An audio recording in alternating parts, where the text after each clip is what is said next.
Well, as if 2020 couldn't get any worse, Johnny Depp has lost his court battle. It was a result that a lot of people didn't see coming. Even I didn't see it coming. I assumed he was going to win. And I'm the kind of person who interacts with MRAs and listens to what they have to say and looks at the data that they provide and realises just how bad it is for men in the court system. But even I thought, with the amount of evidence, with the resources that Johnny Depp had at his disposal and the great lawyers he has, that surely, out of every man on the planet, against a woman who, as we all know, Amber Heard, is a known abuser, not just of Johnny Depp, but of others, we thought, well, surely this is in the bag.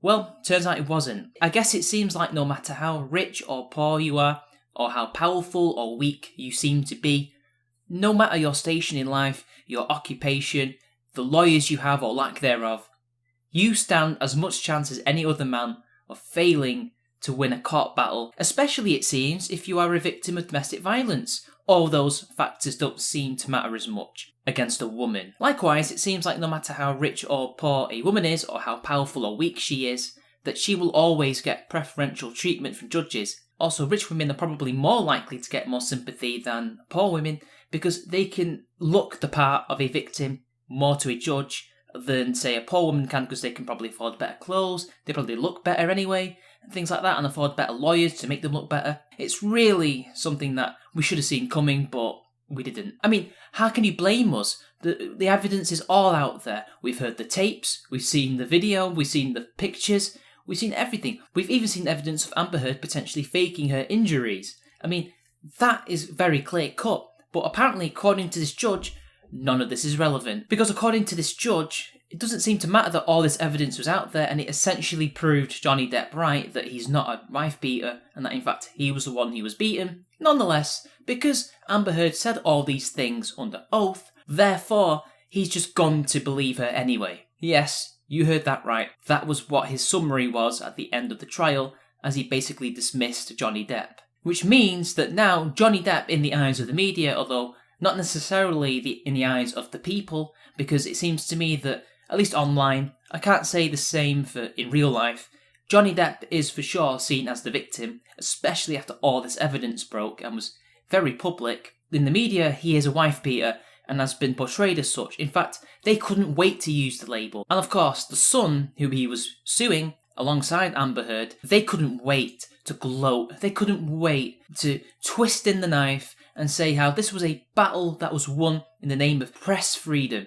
Yes, libel and slander is now something that is considered press freedom, because I guess this is the precedent that's been set by this judge. But not all hope is lost. There is still one more court case that has to be decided in America, and not only that, Johnny Depp can appeal this decision, as I assume he will, because his lawyers can't understand the reasoning behind the judge's decision. So they will obviously be considering this, and I hope they do appeal this, and I hope that the appeals court looks at this and decides, hang on, how can he say such things? Obviously, Johnny Depp is innocent. He's not a wife beater by any metric. I mean, look, his own ex-wives and girlfriends came out in support of him.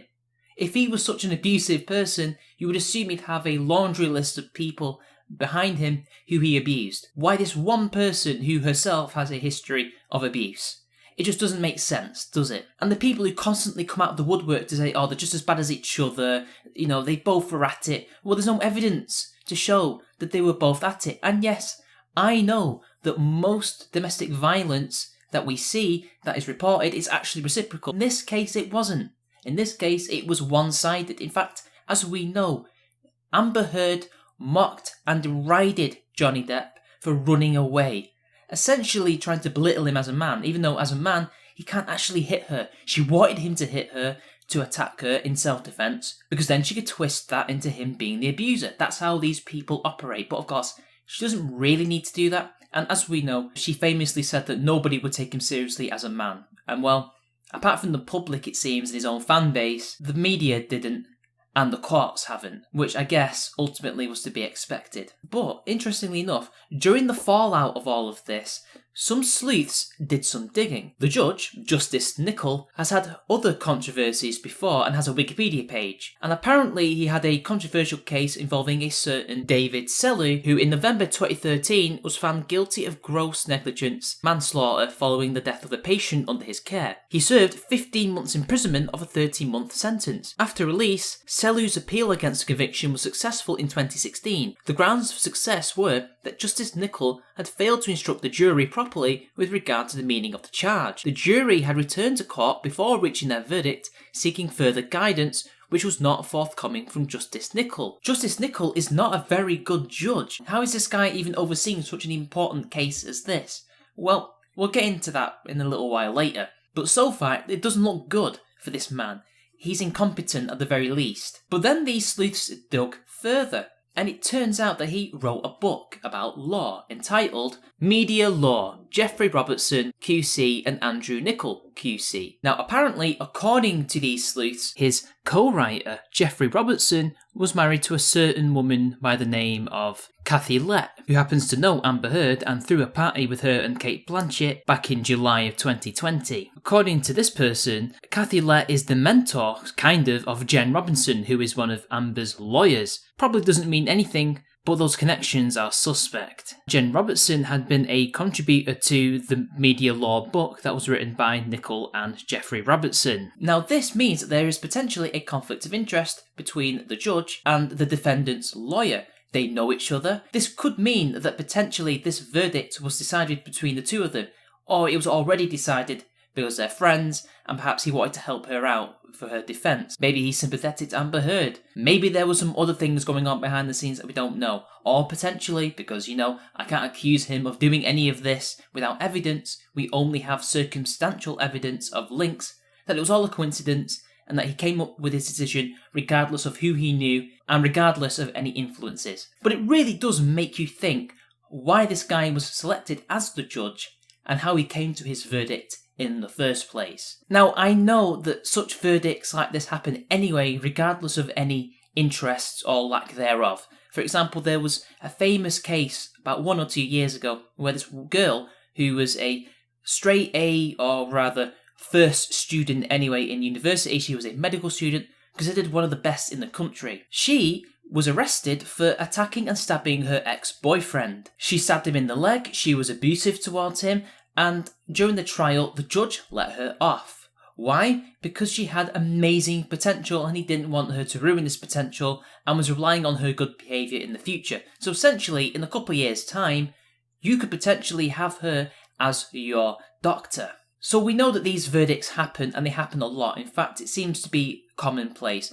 Women get lesser prison sentences than men on average, and they tend to get away with crimes on average, despite obvious guilt. It could be many different reasons. It could be that they get tricked more by the fact it's a woman. Maybe they turn on the waterworks, or they look at other factors they wouldn't look at from a man, because again, they're sexist, they're biased. Maybe they just think men deserve to be judged on higher standards than women, which is also sexist. But still, this result is such a flagrant disregard for justice that it needs to be appealed and things need to be looked at in the law courts. Because what this is saying to male victims is, no matter who you are, no matter how much evidence you have for your case, which proves beyond reasonable doubt to any sane person that the person, who happens to be a woman, abused you, you will be denied justice, because how could you be assaulted? How could you be abused by a woman? That just doesn't make sense. How could she? If anything, it seems like you were the one who were doing it. Or even if you weren't a victim of domestic violence, but were accused of such, you're guilty until proven innocent, and it seems the courts will have already made their mind up as soon as you walk through the door that you're guilty. No wonder that men hide their feelings and don't talk about these things, and why a lot of men who are victims of domestic violence don't speak up, because they're not believed, or they're not taken seriously. Despite the fact that people say to them, feminists especially, that we want you to be open, we want to protect you, we want to help you, but then they mock them and then attack them, and if they get accused, they are guilty automatically and they will contact their employers to get them fired, they will ruin their lives. No wonder men don't speak out and just either accept this abuse, or maybe they leave if they're lucky, or they kill themselves. It's really no wonder, isn't it? But don't worry, all hope is not lost in this regard. Depp could still win an appeal, and he still has to sue the Washington Post, which is happening next year, so maybe he'll get justice there, but in America they have very similar problems over there, so I wouldn't really raise my hopes too much. Just temper them, guys. And just make sure that Johnny Depp gets all the help he can get, morally or whatever, and also make sure you can help victims of domestic violence who you know are male or female even, but particularly male.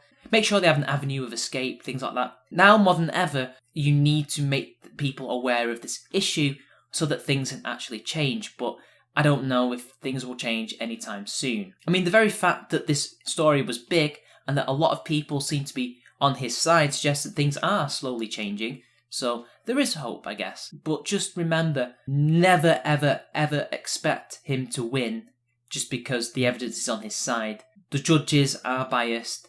Women do get preferential treatment. And it's an uphill battle, and we just have to remember that. So anyway, guys, until next time, it's been your boy, and I'll see you all later.